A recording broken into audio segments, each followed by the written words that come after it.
Palestine হচ্ছে মুসলিমদের হৃদয়, মুসলিমদের হার্ট। বনি ইসরাইল, ইসরাইল বংশের লোকেরা, ইসরাইল মানে আজকালকার ইসরাইল নয়, যারা ফিলিস্তিন, প্যালেস্টাইন মুসলিমদের দেশ জবরদস্তি গায়ের জোরে দখল করে আছে, মুসলিম উম্মতের ক্ষমতা নেই, সেই জন্য বসে আছে।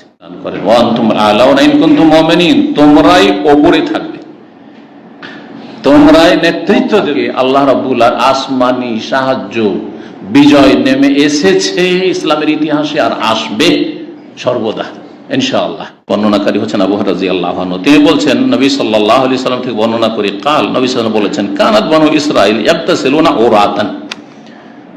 বনি ইসরাইল, ইসরাইল বংশের লোকেরা, ইসরাইল মানে আজকালকার ইসরাইল নয়, কারণ আরবরা, আপনারা ইসরাইল বলছেন, আরবরা কি বলে ওটাকে? ইসরাইল বলে। আজকাল ইসরাইল মানে হচ্ছে এই ইসরাইল দেশ, ইসরাইলরা, ইহুদিরা বা ইসরাইল ইহুদিরা বা এই ইহুদিদের দেশ যে ইসরাইল, এখানকার বাসিন্দা, এরা হলো ইসরাইল, তাই না?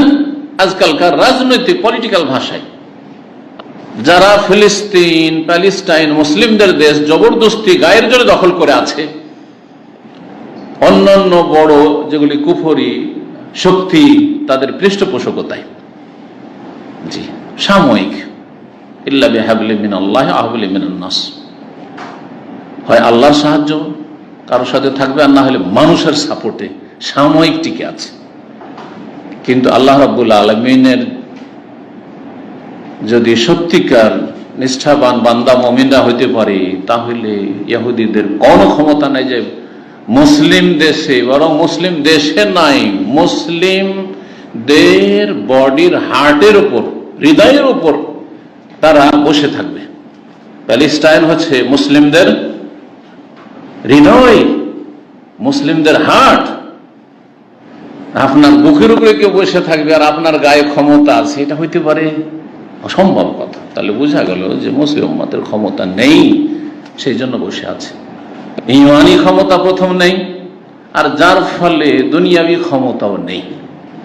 ঈমানি ক্ষমতা চলে আসলে দুনিয়ার ক্ষমতা যদি অন্যদের তুলনায়, শত্রুদের তুলনায় কমও থাকে, আল্লাহ রাব্বুল আসমানি সাহায্য, বিজয় নেমে এসেছে ইসলামের ইতিহাসে, আর আসবে সর্বদা ইনশাআল্লাহ।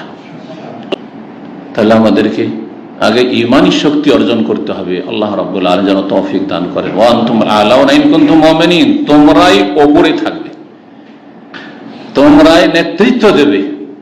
ইন কুনতুম, শর্ত হচ্ছে যদি তোমরা ঈমানদার হও। ঈমানদার মানে জাতি তো মুসলিম, আজকালকার লোকেরা বুঝেছে।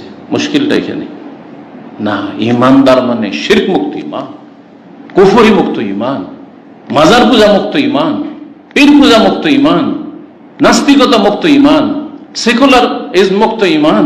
জি, সমস্ত রকমের যেগুলো কুফরি পথ আর মত আর মতবাদ আছে, সেগুলি মুক্ত ঈমান, মুনাফিকি মুক্ত, কপটতা মুক্ত ঈমান, জি, বিদআত মুক্ত ঈমান। আনতুম আ'লাউনা ইন কুনতুম মুমিনিন। এমন নয় যে একবার ফেরেশতা সেজে যেতে হবে, যা অসম্ভব। মানুষ কখনো ফেরেশতা হয়ে যাবে সবাই? অসম্ভব। এটা দোষ ত্রুটি থাকবে, কিন্তু শিরকের দোষ না থাকে, কুফরি দোষ না থাকে, মুনাফিকি না থাকে, বিদআত ধর্মের নামে ধর্ম ব্যবসা না থাকে, বিভিন্ন মানব জীবনে, ব্যক্তি জীবনে, পারিবারিক জীবনে যেসব ভুল ভ্রান্তি হয়, এগুলি কিছু লোকের মধ্যে থাকবে, অনেক লোক তাতে মুক্ত থাকবে। সাগীরা থাকবে কিন্তু কাবিরা থাকবে না, কাবিরা হইলে সাথে সাথে তওবা করে সংশোধন করবে। এই গুণগুলি যদি তৈরি হয়ে যায়, তো তারাই হচ্ছে আল্লাহ ওপরে থাকবে। আল্লাহ বলছে, জি, এটা হচ্ছে ঈমানদার হওয়া।